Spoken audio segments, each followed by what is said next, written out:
Vídeo de última hora. Hola, queridos televidentes. A ver, todo el mundo me está preguntando como loco cómo funciona el sorteo de mañana. A ver, es muy sencillo. La lotería se celebra hoy.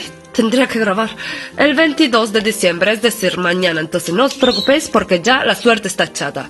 Vale. ¿Cómo puedo participar? Es muy sencillo. Para participar tienes que tener este boleto. No dejo mi número porque si no me lo robáis. Pero tiene que ser el de esta formita. No vale, por ejemplo, un abono loto, ni vale un cupón de estos caducados que no han tocado nada. Eso no vale. Tiene que ser este. ¿Vale? Una vez que tienes un boleto, ¿cómo puedo ganar? Pues mira, tendrás 5 números que irán del 1 al 0. O bueno, no, irán del 0 al 9, perdón.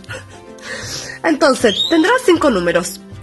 Y tu número tiene que coincidir con el gordo. El gordo, así como este señor que yo he dibujado aquí, es el premio más grande. Es feliz porque es el premio más grande, claro, con el ombliguito.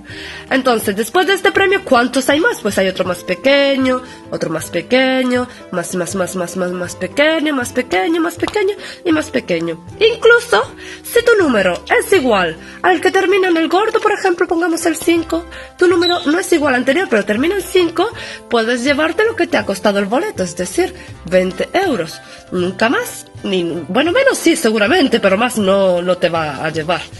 Y además no te quitan un tanto por ciento, tus 20 euros para ti. Vale. ¿Cómo funciona? Pues mañana los niños de San Ildefonso cantarán mágicamente, no me preguntes cómo, pero cantarán todos los números. Ellos saben, están entrenados y van a cantar. Sacarán un número, otro número, otro número, otro... Que vienen así en una pelotita así. Viene 8, no, no. Y te lo cantan. ¿Ves? Es así. Y lo van metiendo en fila. Vale, pues yo creo que ya ha quedado claro. Así que ya la suerte está echada. Y no hay más que hacer. Así que, bueno, mucha suerte y feliz Navidad. Nos vemos en el siguiente video tutorial. Adiós.